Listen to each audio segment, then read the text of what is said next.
नमस्कार, आरपी किचनमध्ये आपलं स्वागत आहे. तर मी आज एकदम नवीन रेसिपी बनवणार आहे. तर लहानांपासून मोठ्यांना पण आवडेल या पद्धतीने बनवलेस. तर इथे मी पत्ताकोबी घेतलेली आहे. तर मी बारीक एकदम कट करून घेणार आहे. तर पत्ताकोबी वापरून काय बनवणार आहे हे तुमच्या लक्षात आले नसेल तर मी एक नवीन अशी रेसिपी बनवणार आहे. तर व्हिडिओ स्किप न करता शेवटपर्यंत बघा. ज्यांना पत्ताकोबी आवडत नाही ती पण आवडीने खातील या पद्धतीने बनवल्यास. तुम्हाला माझा व्हिडिओ थोडा जरी आवडला असेल तर प्लीज व्हिडिओला लाईक करा, चॅनलला सबस्क्राईब करा. सबस्क्राईब केल्यानंतर बेल आयकॉन प्रेस करायला विसरू नका. ऑलवर क्लिक करा म्हणजे माझ्या प्रत्येक व्हिडिओचे नोटिफिकेशन सगळ्यात आधी तुम्हाला येईल. हाईप या ऑप्शनवर क्लिक करून जे काही पॉईंट्स असतील ते द्यायला मात्र विसरू नका. तुमचे एक लाईक, एक सबस्क्राईब आणि या हाईपचे पॉईंट माझ्यासाठी खूप महत्त्वाचे आहेत. आणि छानशी कमेंट करा. चला रेसिपीकडे वळूया. आता इथं पत्ताकोबी एकदम स्वच्छ धुवून घेतलेले बारीक कट करून.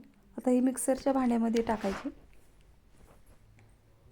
तर मला एक पत्ताकोबीचा तिसरा भाग मी घेतलेला आहे.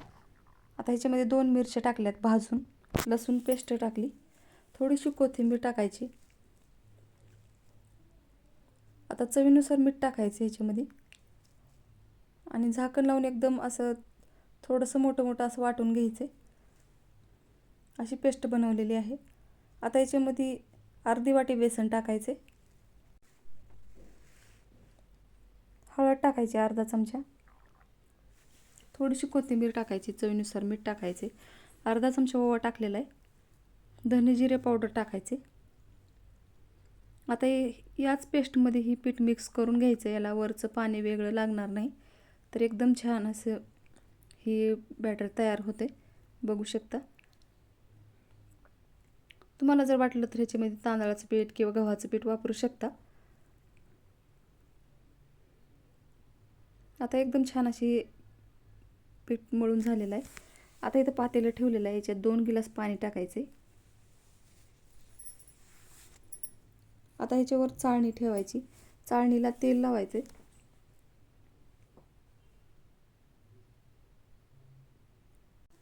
आता या चाळणीला तेल लावून घ्यायचे.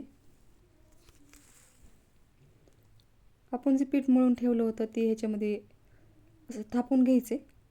गॅस कमीच ठेवायचा आहे कारण हाताला वाफ पोळण्याची शक्यता असते त्यामुळं. तर अशा पद्धतीने एकदम छान असं थापून घ्यायचे. तुम्ही चौकोनी किंवा गोल आकारामध्ये थापू शकता.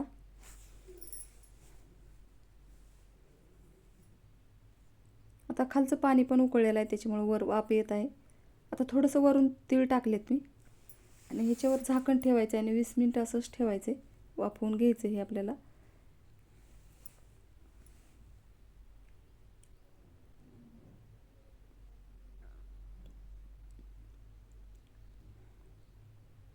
आता इथे 20 मिनिटं झालेले आहेत.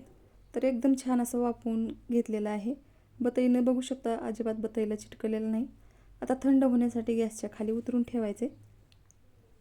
तर या पातेल्यातलं खालचं पाणी तुम्ही आणखीन रेसिपीला वापरू शकता गरम असल्यामुळं. आता इथं मसाला तयार करून घेणार आहे मी. अर्धा कांदा कट करून घेतलेला आहे, थोडीशी कोथिंबीर घेतलेली आहेत, काड्या घेतलेल्या आहेत कोथिंबीरच्या,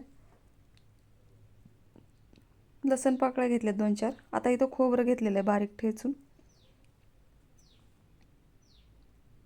आता याची एकदम बारीक अशी पेस्ट बनवायची. आता इथे पेस्ट बनवून एका वाटीत काढून घेतली आणि ही पण एकदम छान असं थंड झालेलं आहे. आपण हे बेसन पिठाचं आणि कोबीचं बनवलेलं पीठ आहे ती. तर ह्याच्या वड्या पाडून घ्यायच्यात.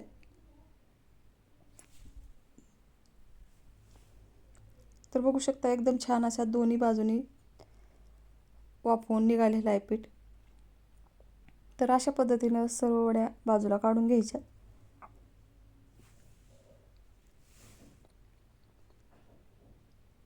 थंड झाल्यावर एकदम छान असं सहज ही वड्या निघतात. ते एकदा नक्की या पद्धतीने बनवून बघा, खायला पण एकदम चवदार लागतात. आता इथं मी थोडंसं ह्या पॅनमध्ये तेल टाकले, थोडंसं वरून आणखीन थोडंसं 1 चमच्याभर तेल टाकले आणि ह्याला छान असं भाजून घ्यायचं या वड्याला. तुम्ही वड्या असंच भाजून पण खाऊ शकता, तर एकदम चवदार आणि टेस्टी लागतात.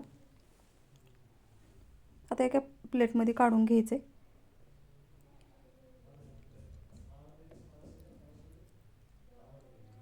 आता इथं गॅसवर कढई ठेवलेली आहे. आता तेलाच्या केटलीमधल्या 2 पळ्या याच्यामध्ये तेल टाकायचे.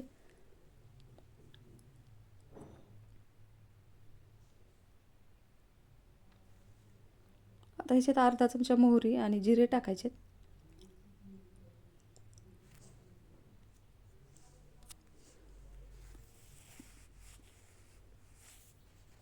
आता इथं मोहरी आणि जिरे एकदम छान असे तडतडलेले आहेत.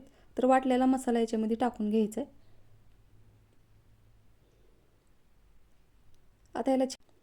आता याला छान असं तळून घ्यायचं आहे सोनेरी रंग येईपर्यंत. आता घरगुती काळं तिखट टाकलं 1 चमचा, बेडगी मिरची पावडर अर्धा चमचा, धने पावडर टाकलेलं आहे. आता हे छान असं तळून झालेलं आहे मसाला पण. आता याच्यामध्ये ही वड्या टाकून छान मसाल्यामध्ये परतून घ्यायचे. तुम्हाला जेवढे टाकायचे तेवढं याच्यामध्ये टाकू शकता.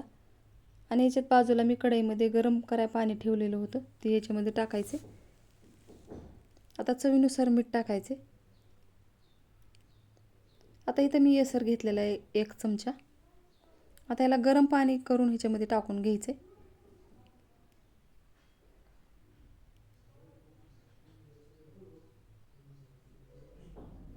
आता वरून कोथिंबीर टाकायची. इथं एकदम छान असं रस्सा भाजी तयार झालेली आहे, बघू शकता. आता याला 5 मिनिटं उकळू द्यायचे.